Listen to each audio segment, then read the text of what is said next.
हयातुल मसीह, आप सब बैठे तशरीफ़ रखें। हयातुल मसीह के पार्ट 2 की स्टडी को जारी रखेंगे।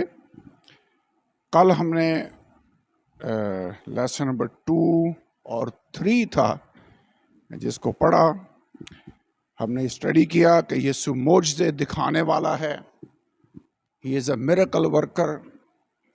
और हकीकत यह है कि अगर खुदावंद यीशु की कोई इनफरादियत है कि वो बाकी सब से मुनफरद है, तो उसकी तालीम और उसके मोजज़ात, ये दोनों बातें हैं जो खुदावंद यीशु को बाकियों से फ़र्क बनाती हैं। चारों अंजीलों में बहुत सारे मोजज़े लिखे हुए हैं। टोटल कितने हैं? 36।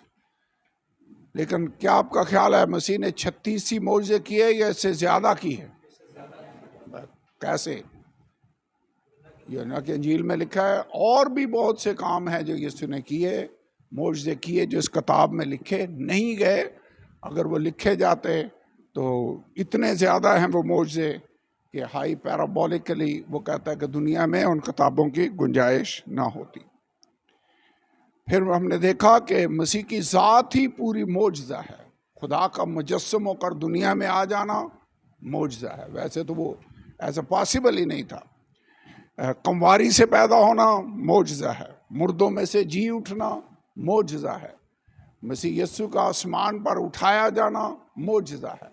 हर चीज़ खुदावंद यीशु के ताल्लुक से जितनी भी बातें हमें मिलती हैं वो मोजज़े हैं। फिर हमने देखा कि मोजज़े मसीह की हकीकी पहचान करवाते हैं। आपको याद होगा यूहन्ना ने 2 शागिर्द भेजे जिन्होंने आकर क्वेश्चन किया कि आने वाला तू ही है या हम किसी और की राह देखें। तो उनको जवाब देने से की बजाय मसीह ने मोजज़े दिखाए और उसने बाद में उनसे कहा जो तुमने देखा और सुना है जाकर यूहन्ना से बयान कर दो और उसे कहो कि अंधे देखते हैं, लंगड़े चलते फिरते हैं, कोढ़ी पाक साफ किए जाते हैं, गरीबों को खुशखबरी सुनाई जाती है और मुबारक है वो जो मेरे सबब से ठोकर ना खाए। इसका मतलब है ये मोजज़े जो मैं कर रहा हूँ ये प्रूफ है कि मैं वही हूँ। यूहन्ना तुझे शक में पढ़ने की ज़रूरत नहीं है। सो इसका मतलब है प्रूफ मोजज़ात हैं। फिर हमने इस बात पर भी गौर किया कि ये मोजज़े मसीह की शख्सियत के मुख्तलिफ पहलुओं को उजागर करते हैं। जब वो अंधों को बिनाई देता है तो साबित होता है कि वो दुनिया का नूर है।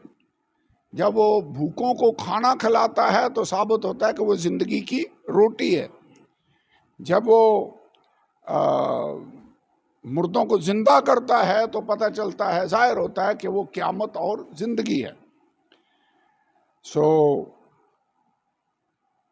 इंटरेस्टिंग बात यह है कि जितने भी मोजज़े मसीह ने किए अक्सरियत उनमें से लोगों की ज़रूरत को पूरा करने के लिए। तो मेरे और आपके लिए आज एनकरेजमेंट ये है कि अगर हमारी भी कोई ज़रूरत हो हम उसे मसीह के पास ला सकते हैं और वो हमारी ज़रूरतों को भी पूरा करेगा। उसने लोगों को इम्प्रेस करने के लिए मोजज़े नहीं किए, लोगों पर अपनी शोहरत हासिल करने के लिए उसने मोजज़े नहीं किए, हमेशा लोगों की ज़रूरत को पूरा करने के लिए मोजज़े किए। क्या कोई ऐसे मिसाल दे सकते हैं जहां यीशु ने अपनी ज़रूरत पूरी करने के लिए मोजज़ा नहीं किया? याद है? हाँ,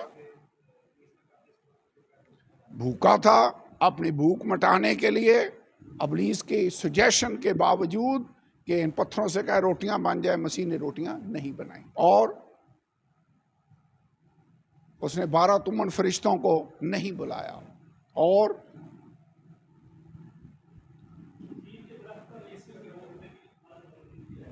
नहीं, जहां उसने अपनी ज़रूरत को पूरा करने के लिए मोजज़ा नहीं किया। मसलन वो चल रहा है, ज़्यादातर उसने पैदल सफ़र किया, थक जाता, हालांकि वो उड़ के भी जा सकता था, मुश्किल तो नहीं था। उसने हाँ, वो जो पानी को मैं में तब्दील कर सकता है, वो जो मैं उसको पिलाएगी उसको पानी में भी बदल सकता था, उसने नहीं किया। बहुत good, that is good. Point यही है अब यीशु जो खुद मौजज़े दिखाने वाला है, उसने अपनी कलीसिया को भी मौजज़ों की कुदरत दी है। कोई सबूत है क्या? उन्होंने भी कहा कोड़ियों को पाक साफ करना, मुर्दों को जिंदा करना, मुफ्त पाया मुफ्त देना। फिर उसने कहा जाओ सारी दुनिया के सामने अंजील की मुनादी करो, जो ईमान लाए और बपतिस्मा ले वो निजात पाएगा। ईमान लाने वालों के दरमियान ये मौजज़े होंगे। सो मौजज़ों का उसने कलीसिया के साथ भी प्रॉमिस किया। और सबसे बड़ा वादा उसने कहा ये काम जो मैं करता हूं तुम भी करोगे, बल्कि इससे भी बड़े बड़े काम करोगे। सो अगर क्वेश्चन हो कि क्या यीशु ने अपने खादमों को भी मौजज़ों की कुदरत दी है, तो जी हाँ, दी है। इसके बाद हमने देखा कि मौजज़ों की डिफरेंट किस्में हैं। कई मौजज़े, पहली किस्म जिस पर हमने गौर किया वो थी ज़रूरत को पूरा करने वाली मौजज़े, जिसमें उसने अपने आप को यहोवा यरी की हैसियत से साबित किया। हमें शुक्र अदा करना चाहिए कि वो आज भी यहोवा यरी है। उसने बनी इसराइल के उस 40 साला सफ़र में, पूरे सफ़र में प्रूव किया कि वो यहोवा यरी है। उनकी हर ज़रूरत उसने पूरी की। और ये मौजज़े हमारे लेसन के लिए हुए हैं ताकि हम उनसे इनकरेजमेंट पाएँ, हम उनसे सबक हासिल करें। सो कल हमने चंद मौजज़े देखे जिनमें यीशु ने ज़रूरत को पूरा किया। पहला मौजज़ा कौन सा था? सो सबसे पहला मौजज़ा यूहन्ना की अंजील 2 बाब में है, काना गलील में, जहां मसीह ने पानी को मैंह में तब्दील कर दिया। और नोट करें, यह मौजज़ा फर्मा बरदारी के नतीजा में ज़हूर में आया। मुकद्दसा मरियम ने कहा क्या था खादमों से? जो कुछ ये तुमसे कहे वो करो। वैसे आज भी ये बहुत बड़ी स्टेटमेंट है। जो खुदावंद यीशु कहे जब हम करेंगे तो मौजज़े होंगे। जो कुछ ये तुमसे कहे वो करो। तो फर्मा बरदारी। इसके बाद मछलियां पकड़ने का मौजज़ा था, जिसमें सारी रात वो जाल डालते रहे, कोशिश करते रहे, मछलियां हाथ आएं। मछली एक भी हाथ नहीं आई। तो मसीह ने कहा कि अब गहरे में कश्ती ले चलो और जाल डालो। पतरस ने कहा भी, उन्होंने कहा उस्ताद हमने रात भर मेहनत की और कोई मछली हाथ नहीं आई, मगर तेरे कहने से जाल डाल दो। फर्मा बरदारी। ये मौजज़ा भी कैसे हुआ? फर्मा बरदारी से। और ये मौजज़ा यीशु ने इसलिए किया कि उनको सबक दिया जाए कि मछलियों का जैसे शिकार होता है ऐसे ही रूहें भी जीती जाएंगी। क्योंकि एंड में मसीह यीशु ने यह कहा, खौफ ना कर, अब से तू आदमियों का शिकार किया करे। वैसे खुदावन जो भी काम करता है किसी पर्पस के तहत करता है। ये काम मौजज़ा जो उसने किया उन्हें टीच करने के लिए था कि रूहें कैसे जीती जाएंगी। रूहें कैसे जीती जाएंगी? खुदा की आवाज़ सुनना, जिधर वो कहे यहाँ जाल डालो वहाँ पर जाल डालना, कलाम सुनाना, और खुदा लोगों तक हमारी रहनुमाई करेगा। और जैसे वो कहेगा जब हम करेंगे तो जाल फटने लगेंगे, इतने लोग जीते जा सकते। ये एंड टाइम रिवाइवल की तरफ भी निशान है कि आखिरी दिनों में खुदा इतनी बड़ी बेदारी देने वाला है कि हमसे संभालना रूहों को मुश्किल हो जाए। इसमें हमें लेसन दिया गया कि एक दूसरे की मदद करने के लिए भी हमें तैयार होना चाहिए। अगर खुदा एक चर्च में बरकत दे रहा है तो बाकी जो खादम को बुलाया जाए मदद के लिए तो वो आए, नुकसान नहीं होगा। दोनों कश्तियां मछलियों से भर गई। काफी सारे लेसन हैं इस मौजज़े में। ओके, ये मौजज़ा भी फर्मा बरदारी के नतीजा में हुआ। जब मौजज़ा हुआ तो पतरस को एहसास हुआ कि मैं गुनहगार हूं। याद आया, पतरस ने कहा खुदावंद मेरे पास से चला जा, जो कि मैं बहुत गुनहगार। वैसे जब खुदा सुपरनैचुरल काम करता है तो लोगों के दिल तब्दील होते हैं, उन्हें अपने गुनाहों का एहसास होता है और उस गुनाह के एहसास के नतीजा में लोग फिर तौबा करते हैं। मुआवजे खुदा करते ही इसलिए है कि लोग खुदा की तरफ मतवज्जो हों, कलाम सुने, ताकि उनकी जिंदगियां बदल जाएं। मुआवजों का एंड रिजल्ट क्या होना चाहिए? लोगों की निजात, रूहों की निजात। तो ये थे चंद मुआवजे। एक और मुआवजा भी हमने स्टडी किया था, वो था 5000 को खाना खिलाना। वैसे ये मुआवजा कैसे हुआ?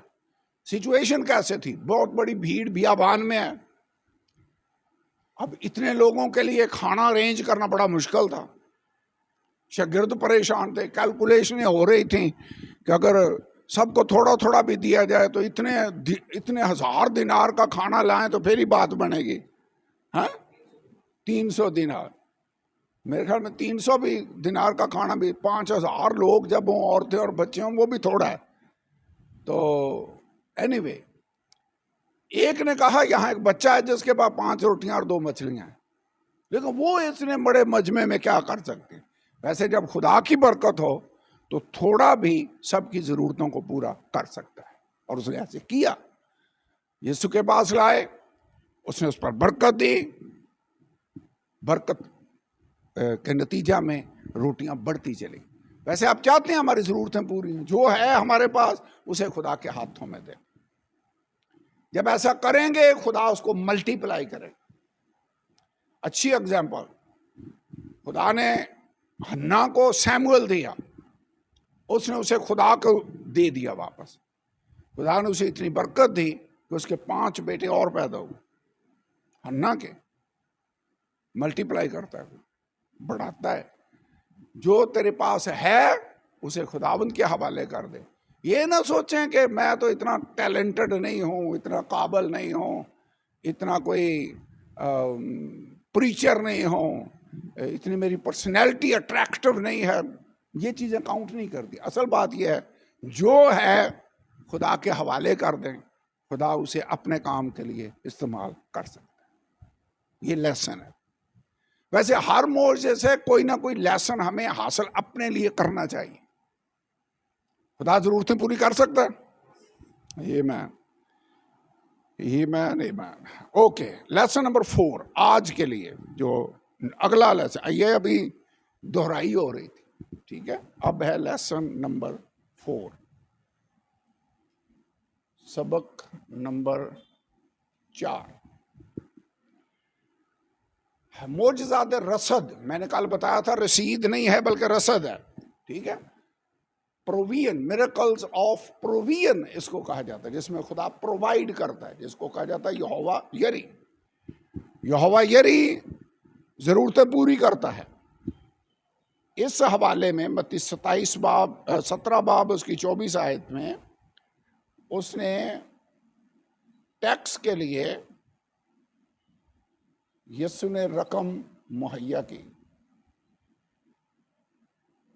जैसे हमारे मुल्क में कोशिश कर रहे हैं कि टैक्स बढ़ाया जाए ताकि हुकूमत की आमदनी में इजाफा हो, कोशिश कर रहे हैं कि जितने भी फाइलर बन सकते हैं वो बनाए जाएं।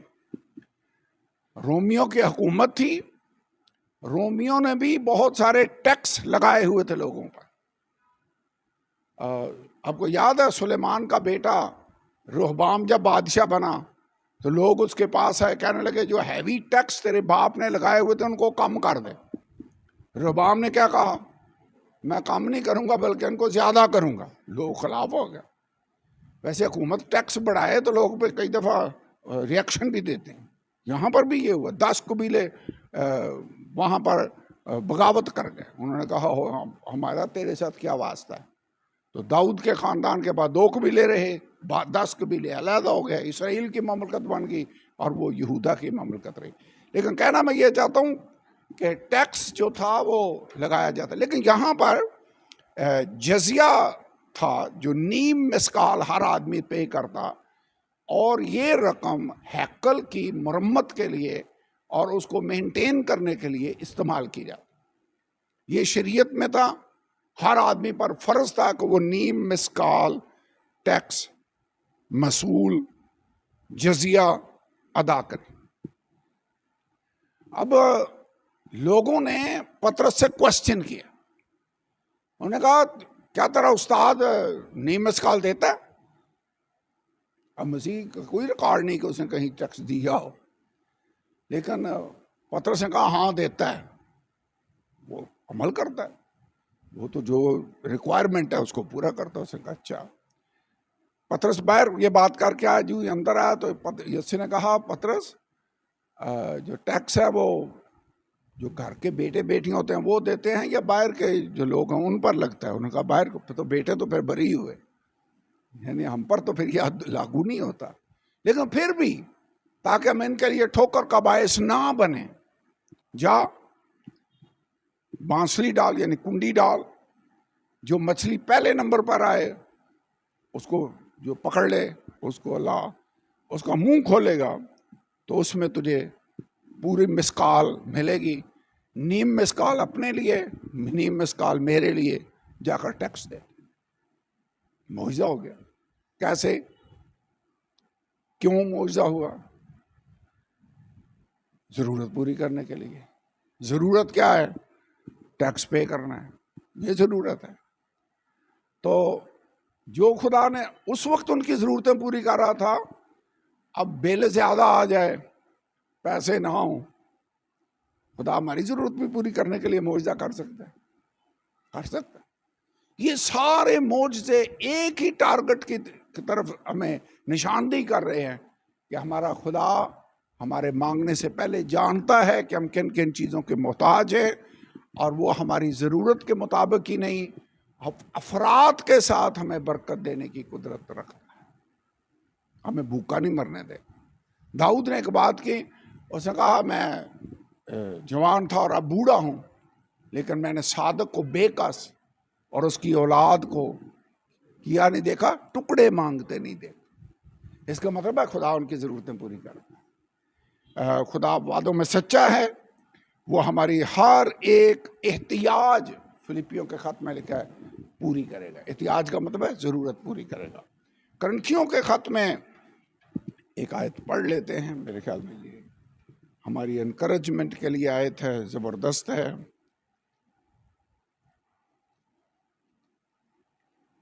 दूसरा करंथियों है मेरे ख्याल में, 9वां बयान,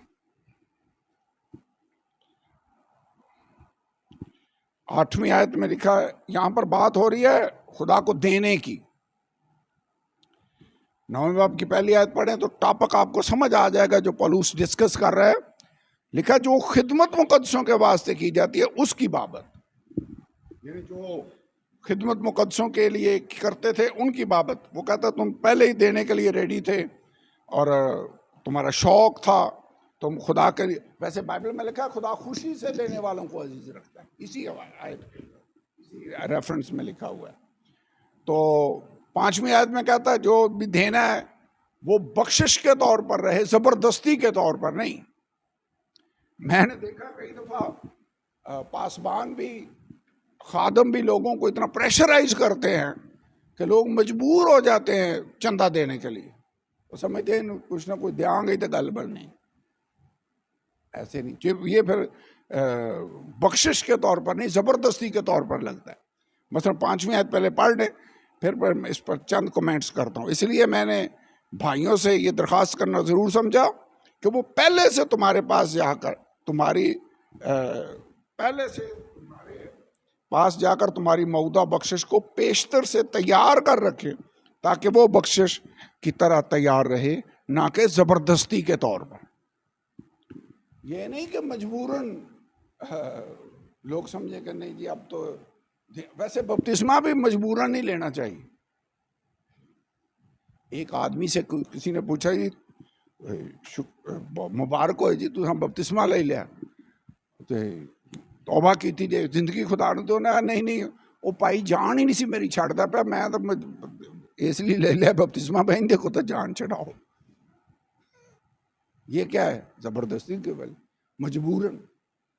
वैसे बपतिस्मा खुशी से होना चाहिए, खुदा को देना है ये भी खुशी से होना चाहिए। वो कहता है जो मेरे आने से पहले जो तुमने देना तैयार करके रखो, ताकि वो हदिया बख्शिश के तौर पर रहे, ना कि ज़बरदस्ती के तौर पर। आगे कहता है जो थोड़ा बोता है वो थोड़ा काटेगा, जो ज़्यादा बोता है वो ज़्यादा काटेगा। वैसे जितना देंगे खुदा उसी हिसाब से हमें बरकत देगा। अगली आयत पढ़े, 7वीं आयत लिखा, हर एक ने जैसे अपने दिल में ठहराया किसी कदर दे उसी कदर दे, ना कि दरेक करके ना लाचारी से, यानी मजबूरन नहीं, क्योंकि खुदा खुशी से देने वाले को अजीज रखता है। वैसे खुदा को हदिये नजराने देने के बारे में अगर स्टडी करना चाहते हैं ना, तो ये 2 कुरिन्थियों 9वां बाब पूरे का पूरा चैप्टर इसी मौजू पर। ये मैं पढ़ूंगा नहीं, ये आपने खुद पढ़ना है जाकर, होमवर्क। किस मौजू पर?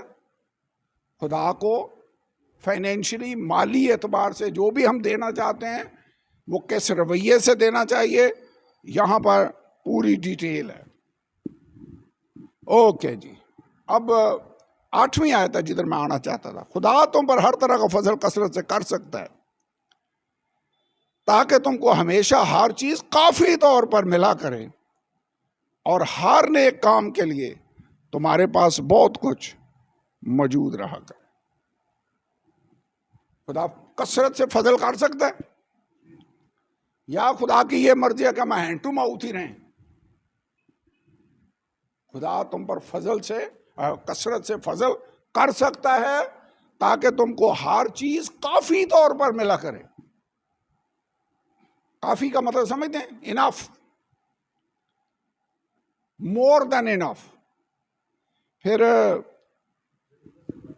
जरूरत से बढ़कर 11 आयत पढ़े, लिखा है वो तुम हर चीज को अफराद से पाकर।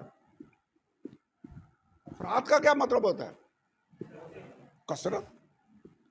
खुदा में हमारी जरूरतें पूरी करेगा या जरूरतों से बढ़कर देगा? वैसे अभी हमने मौजज़ा पढ़ा है, 5 रोटियां और 2 मछलियों का मौजज़ा। इसमें लोग खाकर शेर ही नहीं खाली हुए, बहुत सा बच भी गया और इतने टुकड़े, इतना खाना बचा कि 12 टोकरे उन्होंने भरकर उठाए।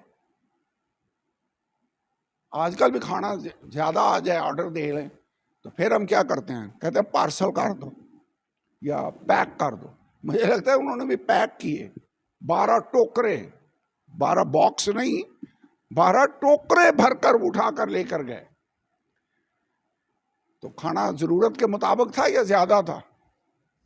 अफराद से। वैसे हमारा खुदा हमारी जरूरतें पूरी कर सकता है। तुम हर चीज अफराद से पाकर सब तरह की सखावत करोगे। इसका मतलब इतना होगा कि ना सिर्फ हमारी जरूरतें पूरी होंगी, बल्कि देने के लिए भी हमारे पास एक्स्ट्रा हो बच जाए। तो ये जो हम स्टडी कर रहे हैं कि खुदा यहोवा यरी की हैसियत में अपने आप को जाहिर करता है, खुदा ज़रूरतों को पूरा करता है। मैं ये कहना चाहता हूँ, वो सिर्फ ज़रूरतें पूरी नहीं करता, ज़रूरत से थोड़ा सा ज़्यादा देता है, एक्स्ट्रा देगा। ओके, आगे चलते हैं जी। यहाँ पर कौन सी ज़रूरत उसने पूरी की? बिल पे करने की, टैक्स पे करने के लिए उसने ज़रूरत पूरी की, और मौजज़ा भी है। अब हमें भी वैसे अपने ऑब्लिगेशंस, जो हमारे जुम्मे वाजिबुल अदा चीज़ें हों, वो पे करनी चाहिए। कई दफ़ा लोगों ने जो चीज़ देनी होती है वो भूल ही जाते हैं। कर्जा किसी से ले लें, वो लेने वाला बेचारा बंदा फ़ोन करे तो उनको कई दफ़ा याद ही नहीं होता कि मैंने लिए भी हुए हैं। हुआ तजर्बा कभी, मुझे तजर्बा हुआ है। वो समझते हैं कि बस ले लिए तो ठीक है, वापस क्या देने। भाई यहाँ पर जो वाजिबुल अदा के जुम्मे चीज़ है कि मैंने देनी है, मेरे ख्याल में इस मौजज़े में लेसन है हमारे लिए कि हमने उनको पे करना है। आपस में की मोहब्बत के सिवा किसी चीज के कर्जदार ना रहो। आयत पढ़ी है, किसी चीज के कर्जदार नहीं रहना। हमें अपनी जिम्मे वाजिबुल अदा चीजें, अगर लोन लिया है, बैंक से लिया है, उसे पे करना चाहिए। आजकल तरीका यही है कि लोग लोन लेते हैं, फिर जब पावर में आते हैं माफ करवा लेते हैं। अपनी मर्जी का बैंक प्रेसिडेंट लगाया और उससे अपने सारे जो फैक्ट्री लगाने के लिए लिया था लोन, करोड़, थोड़े बहुत नहीं करोड़ों के हिसाब से लोन लेते हैं और सारे माफ कराते हैं। मेरे ख्याल में ये सही नहीं है। अब समझ आ रही है हमारे इकॉनमी क्यों खराब होती जा रही है, ऐसी चीजों की वजह से। अगर इस मोज़े में जो लेसन है कि हर बंदे को अपने वाजिबुल अदा रकम अदा करनी चाहिए, तो हमारी इकॉनमी जबरदस्त हो जाए। जो हमारे जिम्मे देने वाली चीजें हैं, अदा करने के बिल हैं, वो हमें पे करने चाहिए। मेरे ख्याल में इस मोज़े में ये बड़ी क्लियर बात है। ओके, खुदा हमारी जरूरत पड़ने के लिए पूरी करने के लिए किसी चीज को भी यूज कर सकता है। एक बच्चे के लंच को उसने इस्तेमाल किया, यहां उसने एक मछली को इस्तेमाल किया, वहां पर उसने उनको हदायत की, जाल, इतनी मछलियां आ गई, उनकी जरूरत पूरी हो गई। खुदा हमारी जरूरत पूरी करने के लिए किसी भी जरिए को इस्तेमाल कर सकता है। पतरस को भी खुदा लेसन दे रहा था कि तुझे अपनी जरूरतें पूरी करने के लिए अपने छोड़े हुए प्रोफेशन को दोबारा ज्वाइन करने की जरूरत नहीं है। मैं मौजदाना तौर पर भी तेरे टैक्स पे करने में मदद कर सकता हूँ। बता तो घुमाएगी, कई दफा वापस जाएं फिर मछलियां पकड़ने के लिए, तो आजमाइश तो आ सकती है, तो खुदाबंद कर सकता है। हमें औरों के लिए ठोकर का बायस नहीं बनना चाहिए। लेसन है, किसी के लिए ठोकर का बायस नहीं बने हमारी जिंदगी के वसीले। यीशु ने क्या कहा इस लेसन में? ताकि हम उनके लिए ठोकर का बायस ना बने जाकर टैक्स पे करें। कई काम हमें लोगों को ठोकर से बचाने के लिए करने होते हैं, ताकि कोई ये ना कहे कि वो ये देखे ये ऐसे कर रहा है। ओके ओके ओके,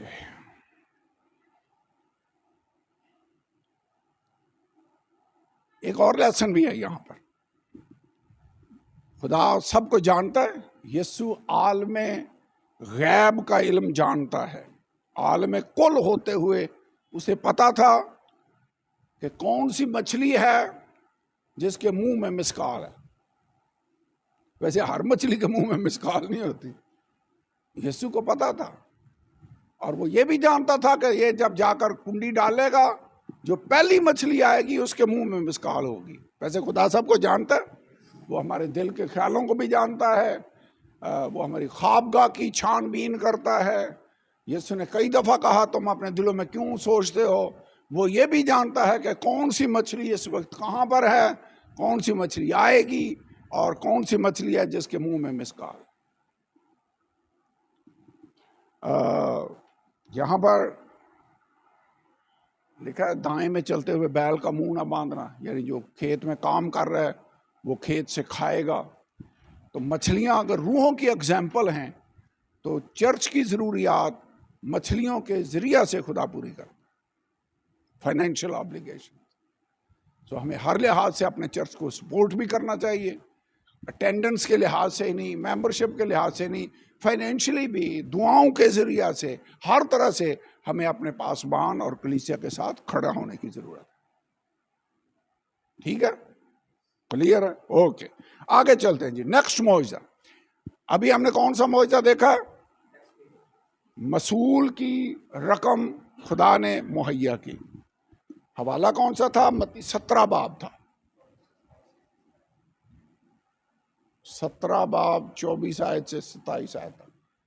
हमने टाइम बचाने के लिए, कई दफा हम टाइम बचाते हैं, वैसे सारा पढ़ते नहीं है, ठीक है, तो पढ़ेंगे तो ज्यादा टाइम लगेगा, लेकिन हवाला यही था जो हमने पढ़ लिया। ओके, दूसरा मौजज़ा, बल्कि नहीं 3 कल पढ़े थे, ये नंबर 4 मौजज़ा है और अब नंबर 5 मौजज़ा है। 4000 को खाना खिलाना।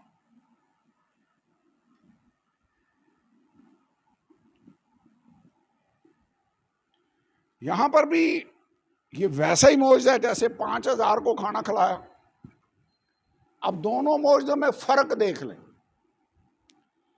एक मोर्जे में 5,000 को खाना खिलाया, यानी पहले जो मोर्जा हमने पढ़ा है, और यहां कितनों को खिलाया? 4,000 को। 5,000 को जो मोर्जा खाना खिलाया वो था बैत सैदा के नज़दीक। याद है बैत सैदा का हौज भी था जहाँ यीशु ने एक फालिज के मारे हुए बंदे को शफा दी थी, उस एरिया की बात है। तो बैत सैदा के नज़दीक हुआ और अक्सर इसमें ज्यूज थे। ये 4,000 वाला जो मोर्जा है ये दिक्किप्लस सूबा है, उस एरिया में हुआ, और इसमें ज्यादा जो तादाद थी वो गैर अक़वाम की थी। ये फर्क था। जरूरत यहां पर भी थी कि लोग भूखे थे, जरूरत यहां पर भी थी कि लोग भूखे थे। यहां 5 रोटियां और 2 मछलियां थी जिनको यीशु ने इस्तेमाल किया। 4,000 को जब खाना खिलाया तो 7 रोटियां थी। यहां पर कितनी रोटियां हैं? 5 रोटियां और 2 मछलियां। मीम ही डाल देते हैं, मछलियां पूरी नहीं मछली लिखते, ठीक है। यहां पर 7 रोटियां और थोड़ी सी मछलियां, तादाद नहीं लिखी हुई। वैसे खुदा जब मौजज़ा करना चाहे तो चाहे 5 रोटियां हों या 7 हों, खुदा उन्हीं को बढ़ा सकता है। वैसे क्या ख्याल, अगर 1 रोटी होती तो फिर भी मौजज़ा हो सकता। इसका मतलब है हमारे पास जो कुछ है वो ज़्यादा आम नहीं है। बड़ी बात यह है जब हम उसे खुदा के हाथों में दे देते हैं, वो जब उसे यूटिलाइज करे, बरकत दे, तो फिर वो ज़्यादा आम है। मटके में थोड़ा सा आटा है या आधा भरा हुआ है, डजंट मैटर। कुप्पी में तेल थोड़ा सा है या ज़्यादा है, डजंट मैटर। असल बात तो यह है कि जब खुदा मौजज़ा करने लगे तो हमारी कैपेसिटी, हमारी सलाहियतें, हमारे टैलेंट, हमारे पास क्या है, ये इतना मैटर नहीं करता। तो इसका मतलब यह है, लेसन क्या है? इन पर भी यीशु को तरस आया कि ये भीड़ इतने दिनों से हमारे पास साथ है, इन पर भी तरस आया। मतलब क्या हुआ? खुदावंद यहूदियों से भी उतना ही प्यार करता है, उन पर भी वैसे ही तरस खाता है जितना गैर कौमों पर खाता है। खुदा यहूदियों की भी ज़रूरतों को पूरा करेगा और गैर कौमों की ज़रूरतों को।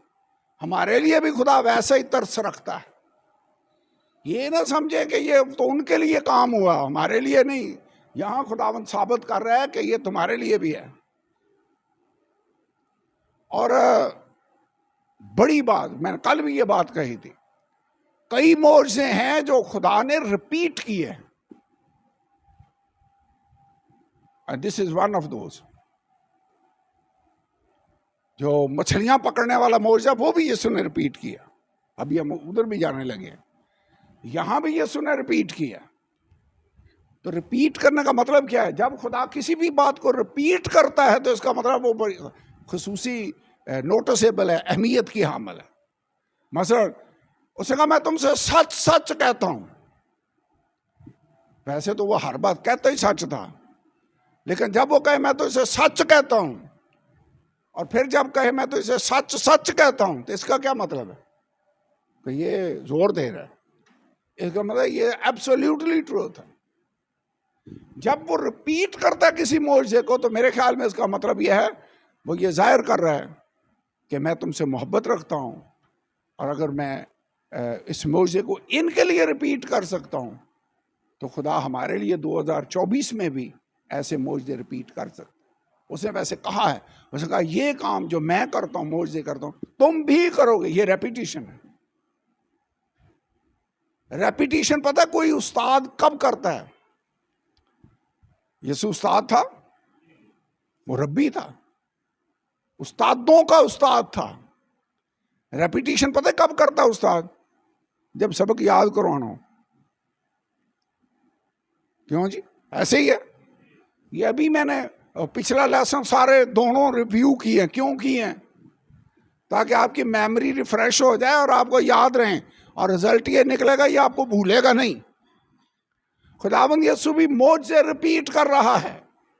एक तो मेरे लिए खुशी की बात यह है कि जो मौजज़े पहली सदी में खुदावंद यीशु जब इस रूए ज़मीन पर था उस वक्त हुए, जिसका मतलब अगर खुदावंद ने उस वक्त उनको रिपीट किया तो वो आज 2024 में पाकिस्तान के अंदर भी हमारे लिए इन मौजों को रिपीट कर सकता है। हम अपने खुदा का शुक्र अदा करें। अगर उसने उस वक्त ज़रूरतों को पूरा किया तो वो आज भी हमारी ज़रूरतों को पूरा कर सकता है और वो करेगा। ओके, मेरे ख्याल में इतना ही काफ़ी है, इस पर ज़्यादा हम नहीं जाते। खुदावंद यीशु एक ही काम बार बार कर सकता है। अगर उसने उस वक्त अंधों को ठीक किया आज भी कर सकता है। अगर उस वक्त उसने मुर्दों को जिंदा किया आज भी कर सकता है। वैसे खुदावंद यीशु मौजज़े रिपीट कर सकता है, कर सकता है।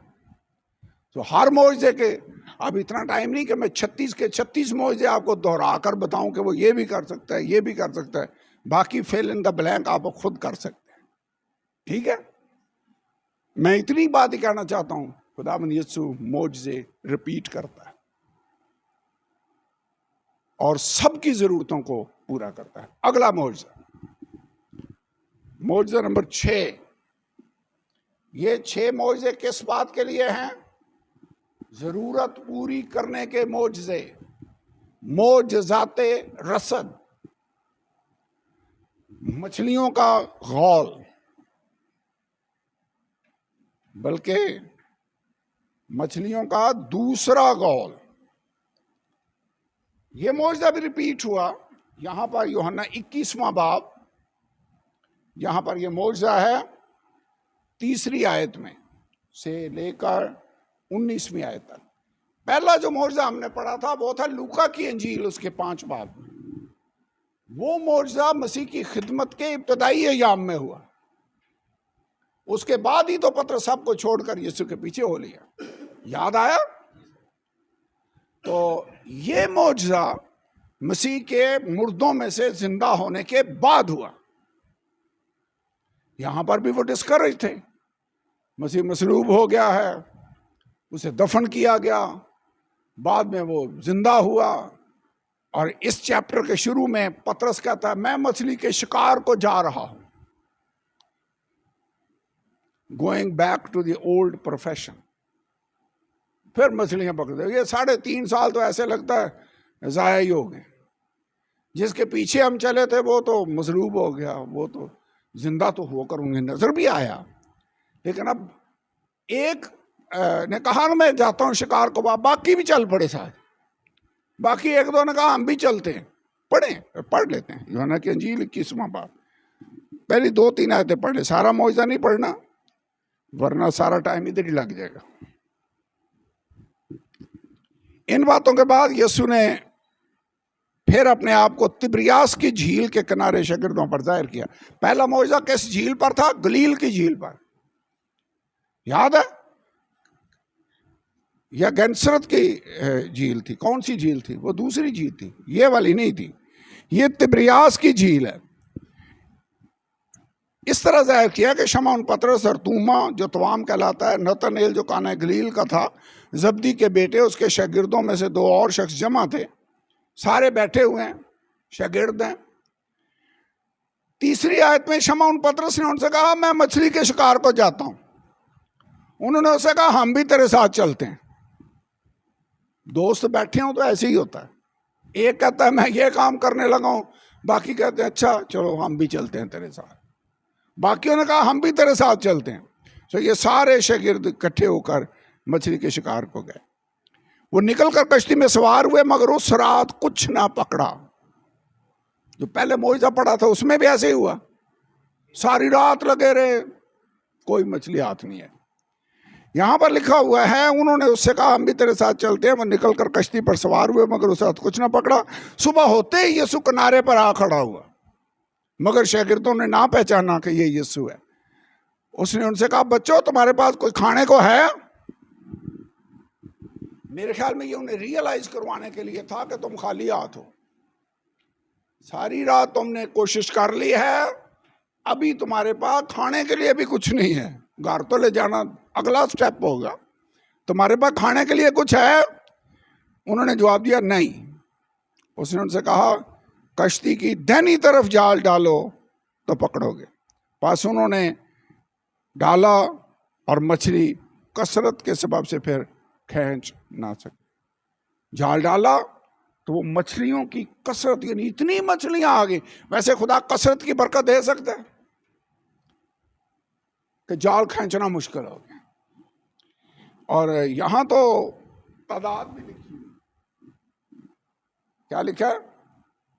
इसलिए शागिर्द जैसे यीशु मोहब्बत रखता था, पतरस से कहा ये तो खुदावंद है। कौन सा शागिर्द यीशु से मोहब्बत रखता था? यूहन्ना। यूहन्ना अपना तारफ इसी तरह करवाता है। ये नहीं कहता मैं यूहन्ना ने ये कहा, ये स्टाइल है उनका लिखने का। कहता जैसे यीशु मोहब्बत रखता था उसने उसकी छाती का सहारा लेकर कहा, जैसे यीशु मोहब्बत रखता है वो ऐसे कर रहा है। ये अपने रेफर अपने आप को कर रहा है। तो उसने उससे कहा ये तो खुदाबंद है। वैसे उसे कैसे पहचान लिया कि ये खुदाबंद है? मुझे लगता है उसे वो पहला मौजज़ा याद आ गया कि इससे पहले भी एक दफा ऐसे हुआ था कि सारी रात शिकार खेलते रहे, कुछ भी नहीं हाथ आया था। उसने कहा था यहां जाल डालो तो इतनी मछलियां आ गई, ये तो खुदाबंद है। आपको याद होगा जब ये कब्र पर गए और भी बहुत सी औरतें देखकर वापस चले गए, यीशु वहां था, उन्होंने उसे बागबान समझा। वो मरियम मगदलीनी कह रही थी अगर तुमने मियाँ इसकी लाश को उठाया तो हमें बता दे, मैं उसको ले जाऊंगी। और वो रो रही है। यीशु ने पीछे से कहा मरियम, और जो ही उसने मरियम कहा तो वो पहचान गई कि ये बागबान नहीं, ये तो यीशु है। पहचान जाना। आपको याद है 2 शागिर्द जो अमाउस की राह पर जा रहे थे, उन्होंने भी यीशु को नहीं पहचाना कि जो हमारे साथ हंसती बातें करती जा रही है वो यीशु है। जब उनके गांव के नजदीक पहुंच गए तो यीशु ने जाहिर किया कि वो आगे जाना चाहता है। उन्होंने मजबूर किया कि हमारे साथ रहे। जब बैठे खाना खाने लगे, उसने रोटी तोड़कर बरकत दी, और उन्होंने समझ आ गई कि ये तो यीशु है, क्योंकि उसका रोटी तोड़कर बरकत देने का जो स्टाइल था उससे उन्हें समझ आ गई कि ये खुदाबंद यीशु है। मेरा मतलब पता है क्या, जब आप ये क्लोजली यीशु के साथ चलते हैं तो फिर हमें समझ आ जाती है कि ये आवाज खुदाबंद यीशु की है। यूहन्ना को समझ आ गई कि ये तो यीशु है। और जो ही उसने ये कहा, इसलिए मैंने कहा था सारे को नहीं पढ़ते, टाइम से तो समझ आ गई। तो शमौन पतरस फिर झील में कूदा, बाकी कश्ती में ही रहे। और फिर जब ये बाहर लाए किनारे पर तो इनको गिना मछलियों को, तो लिखा हुआ है कि ये टोटल कितनी मछलियां थी? 153, 11 आयत में लिखा हुआ है। इसमें आज कैलकुलेशन करें, ये एक मछली 2-3 किलो की हो कितने की आती है? क्यों जी? क्यों भाई आसिफ, कितने की होती है? चलो 1000 रुपए किलो गिन लेते हैं, ठीक है। तो 2-3 किलो की मछली हो तो 2-3 हज़ार की, और 153 मछलियां हो तो वो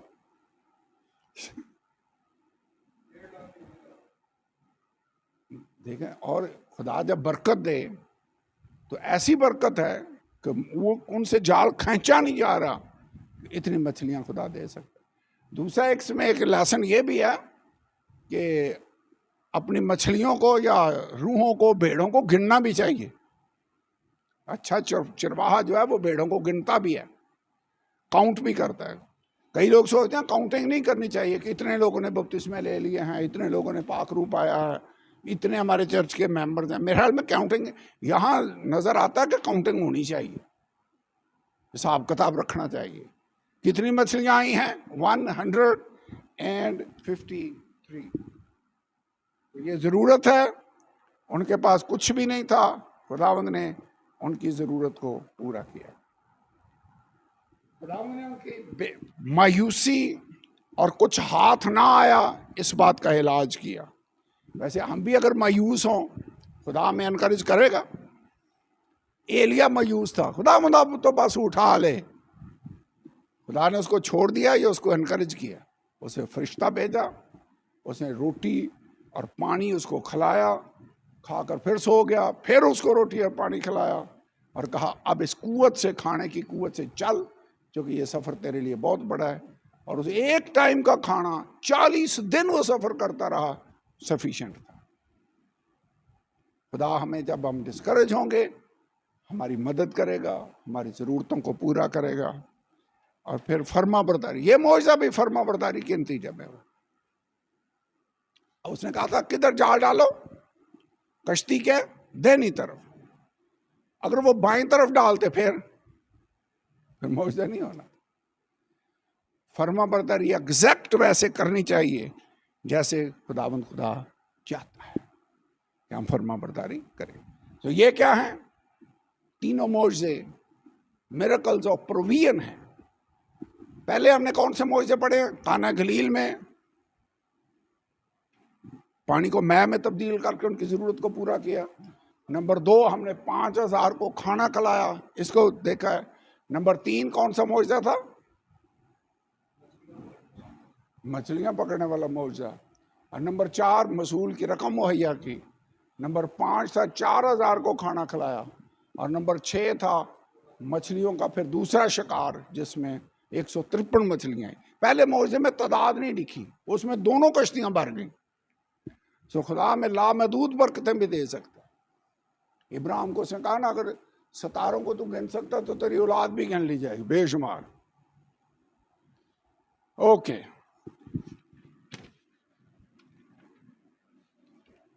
इसके बाद एक मौजज़ों की किस्म और भी है। और पहली किस्म कौन सी है ये आपने याद रखना है, ये पेपर में लाजमी आएगा कि मौजज़े कौन सी किस्मों के होते हैं। पहली किस्म कौन सी है? मौजज़ात रसद। टोटल कितने मौजज़े हैं? 36। 36 में से 6 मौजज़े हमने स्टडी कर लिए हैं जो मौजज़ात रसद हैं। बाकी कितने रह गए? 30। ठीक है। पहली किस्म है जिसमें खुदा ने अपने आप को ज़रूरत पूरी करने वाला यहोवा यरी बनकर अपने आप को जाहिर किया। अब हम दूसरी किस्म के मौजज़ात पढ़ने लगे हैं जिसको कहते हैं मौजज़ात रिहाई। एन इधर आनी चाहिए। मौजज़ात रिहाई। रिहाई का मतलब है डिलीवरेंस, मिरेकल्स ऑफ डिलीवरेंस। वैसे वो रिहा करने वाला है। यूहन्ना 8वें बाब की 38वीं आयत में लिखा, अगर बेटा तुम्हें आजाद करे तो तुम वाकई आजाद होगे। वो रिहा कर सकता है। वो आया ही हमें रिहा करने के लिए था। गुनाहों से रिहाई, बदरुओं से रिहाई, मौत से रिहाई। खुदावंद हमें कुचले हुओं को रिहाई, आजाद पाने की, कैदियों को रिहाई पाने की खबर सुनो। याद हवाला याद आया? लूका के जील 4 बाब में लिखा हुआ है। वो रिहाई देने वाला खुदा है। तो ये मौजज़ों के एक किस्म है जिसको कहते हैं मिरेकल्स ऑफ डिलीवरेंस। वैसे मिस्र से उसने रिहाई दिलाई उनको। यहां पर सबसे पहला मौजज़ा जिसका जिक्र है वो है बदरुओं से रिहाई। नंबर 1।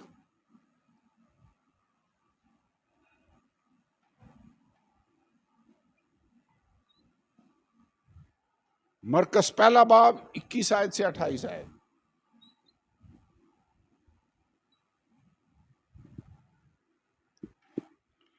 कफरनहूम का इबादत खाना है, मसीह तालीम दे रहा है।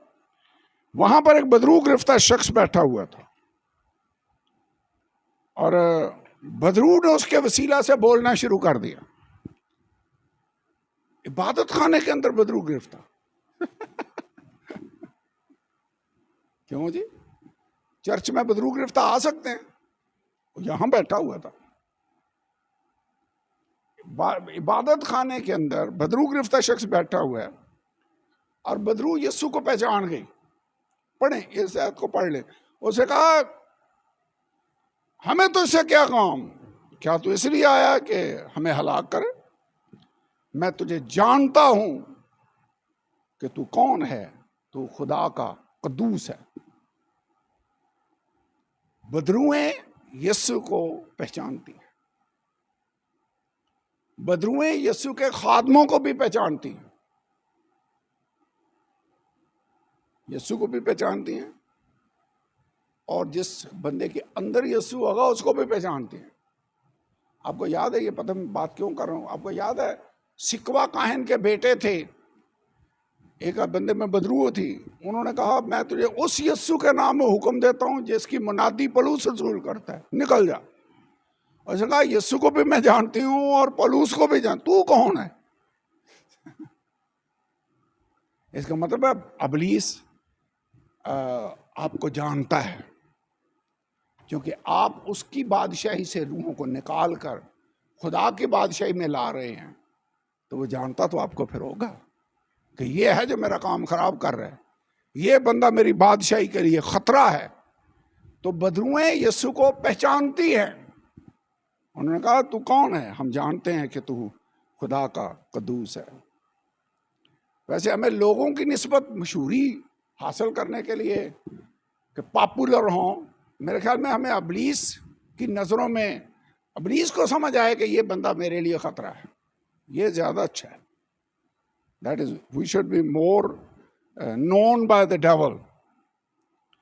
ओके, यीशु ने मौजज़ा कैसे किया? वैसे हमारे लिए भी लेसन है। कई दफ़ा लोग बदरुएं निकालते हैं डंडों से, ठीक है, चिमटों से, उसको मार मार के। मसीह ने कैसे निकाली? उसने उसको झिड़का, मुंह जुबान से कहा, बदरू निकल गए। हमें कैसे करना चाहिए? वैसे आप मुक्के मारेंगे भी तो बदरू को कुछ नहीं होगा, उस बंदे को बेचारे को लग रहे हों। कई दफा लोग कहते हैं कि अंदर जी बदरू है ना उन्होंने बज रही हैं, नहीं नहीं, उसको नहीं लगती, वो तो बॉडी को, अबलीस रूह है, आप बॉडी को मार रहे हैं। तो तरीका क्या है बदरू को? उसने उसको झिड़का और फिर उसे कहा इसमें से निकल जा। आइए पढ़ निकाल लें ये हवाला, फिर हम आगे चलते। मरकस की अंजील कौन सा बाब था? पहला ही बाब 21 आयत। कफरनहूम में दाखिल हुआ, सब्बत के दिन इबादत खाने में जाकर तालीम देने लगा। अथॉरिटी तो उसकी लोग समझ ही रहे थे। एक शख्स था जिसमें नापाक रूह थी, वो चिल्लाया है ये नासरी, हमें तो इससे क्या काम, क्या तू हमें हलाक करने को आया है? हाँ मैं तुझे जानता हूं कि तू कौन है, तू खुदा का कद्दूस है। उसने उसे झिड़क कर कहा चुप रह, क्योंकि मसीह को अबलीस की तस्दीक की जरूरत नहीं है कि मैं कौन, वो हमें वेरीफाई करे, नो। तो उसने नापाक रूहों को झिड़का, बदरू ने उसे मरोड़ा, बड़ी आवाज से चिल्लाकर उसमें से निकल गए। सो ये मौजज़ा खुदा ने उस आदमी को रिहा किया। बदरुएं पहचानती हैं, और जब यीशु ऑर्डर दे तो बदरुओं को मानना पड़ता है, उन्हें जाना पड़ता है। इसके बाद अगला मौजज़ा, ये थी एक बदरू। अब नंबर 2, मसीह ने बदरुओं का लश्कर निकाला।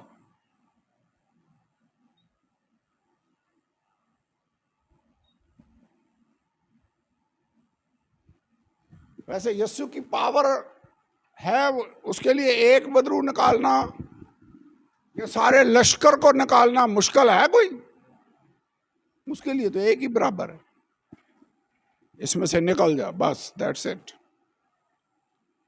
हुआ ये कि वो झील पर जा रहे थे, गलील की झील में, रास्ते में तूफान आ गया और उसने तूफान को डांटा, तूफान रुक गया। लेकिन जब वो अगले किनारे पर पहुंचे, ग्रासीनियों गदरीनियों के बदरू इलाके में, तो वहां पर एक आदमी था जिसमें बदरुओं का लश्कर था। और क्या लिखा हुआ है कि वो कब्रों में रहता था, उसे कई दफ़ा जंजीरों से बांधने की कोशिश की, जंजीरें तोड़कर ये निकल जाता, और ये बदरूएं उसको नंगे को बगाई फिरती थी।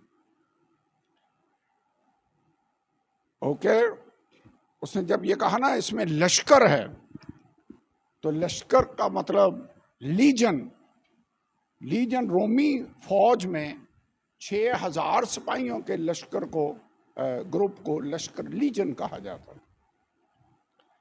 तो ये याद रखना है। यीशु ने कहा इसमें से निकल जा, लश्कर से कहा। वो जिसने एक आदमी को कहा इसमें से निकल जा, बदरू निकल गई। अब ये 6000 को कह रहा है इसमें से निकल जाओ। ऐसे खुदा तो सब चीजें बनाने वाला है, उसके ऑर्डर पर और उसके कलाम में पावर है।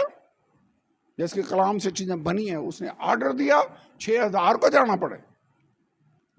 उन्होंने रिक्वेस्ट की हमें था गड़े में ना भेज, खुदावंद वक्त से पहले हमें ये सूर चल रहे हैं इनमें भेज दे। 2000 का घोल था जो चल रहा था। इसका मतलब हर आदमी, हर सूर के अंदर कितनी कितनी बदरूएं गई। अगर 6000 हैं, तीन तीन ही गई ना, तो 6000 फिर ही बनेंगे। तो जो ही बदरूएं उनके अंदर एंटर हुई, तो उन्होंने क्या किया, वो ये बंदा भी, इसको भी भगाए फिरती थी कब्रिस्तानों के अंदर, उसको भी भगाए।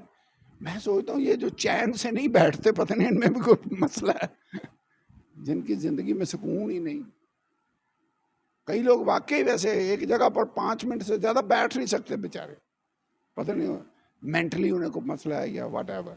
तो एनीवे, ये भगा कर उनको झील के किनारे गई, और वहां से झील में ये डूब कर मर गए, जंप मारा और देवर गॉन। अब गौर करें, एक आदमी में बदी को समाने की कितनी कैपेसिटी है। एक बंदे में वो समाई हुई है, और 2000 सूर उनको समा नहीं सके। बंदा वैसे खुदा में आगे बढ़े तो इसमें बड़ी कैपेसिटी है, इब्लीस में भी आगे बढ़े तो काफी कैपेसिटी है, 6000 बदरू हैंडल कर सकता है। इसका मतलब ये बदी में भी बहुत आगे जा सकता है, और अलूहियत में, खुदा की पहचान में भी ये बहुत आगे जा सकता है। हमारा टारगेट है मसीह की हम शक्ल हमने बनना है। तो एक और लेसन, ये उसको नंगा बगाए फिरती थी। बाद में जब बदरूएं निकल गई, तो लोग आए उस एरिया के, जो कि सूर चराने वालों ने जाकर बताया कि ये काम हो गया है। वो जब आए तो वो बदरू गिरफ्तार आदमी कपड़े पहने हुए होश में यीशु के कदमों में बैठा हुआ। इसका मतलब है ये नंगा फिरने की जिनको बीमारी है, ये भी इब्लीस का ही असर है, जिस्म की नुमाइश करना। ठीक है, ख्याल रख रहे हैं। कपड़े पहनकर कई दफा जाए, समुंदर के किनारे जाएं, या जिनको कराची जाने का इत्तेफाक हुआ है या किसी और मुल्क में जाने का इत्तेफाक हुआ है, बीचेस पर, यही लोगों का शौक है कि वो कपड़े जितने कम से कम पहन सकें वो पहने। मेरे ख्याल में ये खुदा के लोगों की बात है। ये जब बदरुओं के ज़ेरे असर था तो नंगा बागा फिर रहा था, जब बदरुएं निकल गई तो कपड़े पहने हुए होश में बैठा हुआ था। वैसे जब आदम और हवा को एहसास हुआ गुनाह का, तो नेचुरल उनकी डिज़ायर थी कि उन्हें एहसास हुआ वो नंगा, तो उन्होंने पत्तों को सी कर अपने आप को कवर करने की कोशिश की। इसका मतलब ये बंदे के अंदर नेचुरल है कि वो अपने आप को कवर करने की कोशिश करता। लेकिन यहाँ इब्लीस के ज़ेरे असर जब था तो उसकी हालत और थी, जब यीशु के पास आया तो उसकी हालत कुछ और हो गई। रिहाई, इसको रिहाई मिल गई। ये बदरुआं भी यीशु को जानती थी, वैसे कोई और उधर से गुजरता नहीं था। तो इसने कहा कि हम तुझे जानते हैं। बदरुओं को ऑर्डर दिया यीशु ने निकल। वैसे बदरुआं कैसे यीशु निकालता है?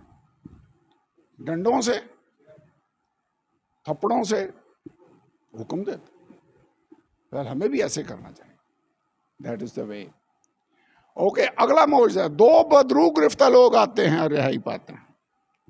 मैं थोड़ा सा तेज जाने की कोशिश कर रहा हूं। हाँ, लीजन, LEGION, लीजन,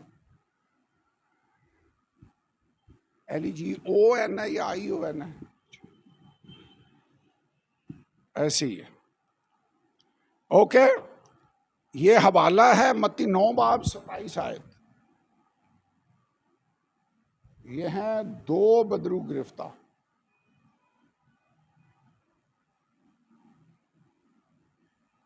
वैसे एक बदरू हो, बदरुओं का लश्कर हो, 2 बदरू गिरफ्तार हो, इसमें खुदा सबको रिहाई दे। लेसन हमारे लिए यही है। दोनों अफराद बदरू गिरफ्तार थे, एक गूंगा था, दूसरा अंधा था। दोनों को यीशु ने शिफा दे दी। तो लोगों ने इस मौजज़े पर ऑब्जेक्शन किया। इसका मतलब गूंगापन और अंधापन बदरू के नतीजा में था। ये नहीं कि अब कोई भी अंधा हो तो आप कहें ये बदरू गिरफ्तार है, या कोई भी गूंगा हो तो कहे इसमें बदरू है, लाजमी नहीं है।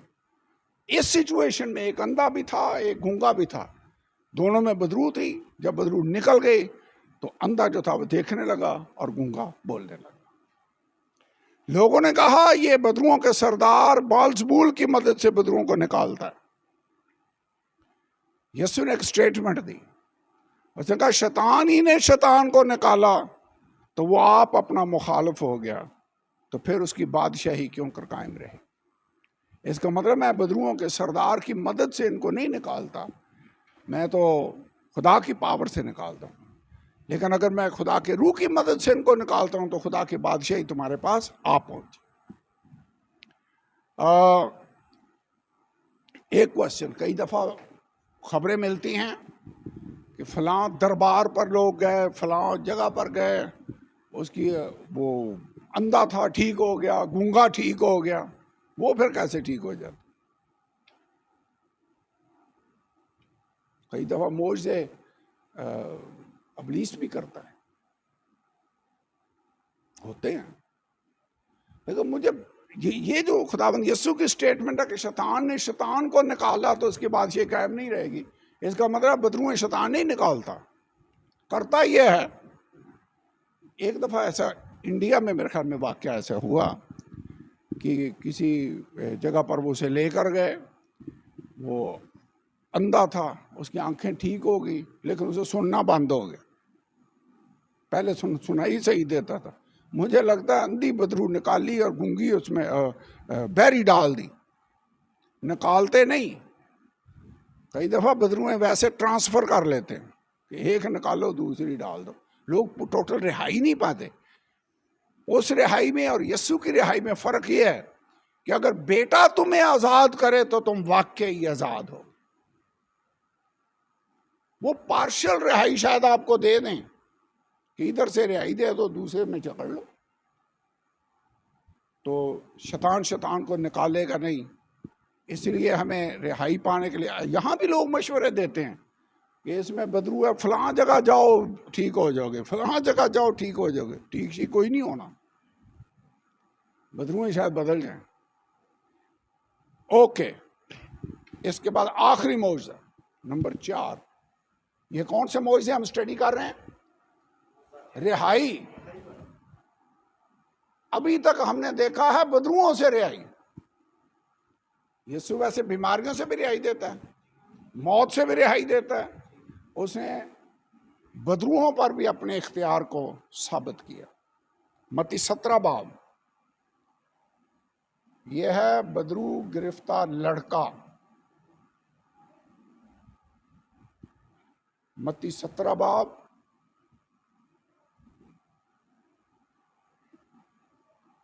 आयत नंबर 14 से 21 तक। खुदावंद यीशु ऊपर पहाड़ पर था, पतरस, याकूब और यूहन्ना को लेकर जब नीचे आया तो बड़ी भीड़ जमा थी, बाकी 9 शागिर्द वहाँ पर थे। उन्होंने, एक लड़का था, उसका बाप यीशु के पास है, उसने कहा मैं अपने बेटे को तेरे शागिर्दों के पास लेकर आया, लेकिन वो उसको ठीक ना कर सके। एक बदरू है मिर्गी की जो इसको तंग करती है, ये अक्सर गिर पड़ता है। बदरू ने उसे कई दफ़ा पानी और आग में डालकर मारने की कोशिश की है। तेरे शागिर्द तो ठीक नहीं कर सकते, तू कुछ कर सकता है तो कर। यीशु ने कहा, क्या कहा? कुछ कर सकता है। जो एतकाद रखता है उसके लिए सब कुछ हो सकता है। पढ़ा वाक्य, सुने? यीशु ने कहा जो एतकाद रखता है उसके लिए सब कुछ हो सकता है।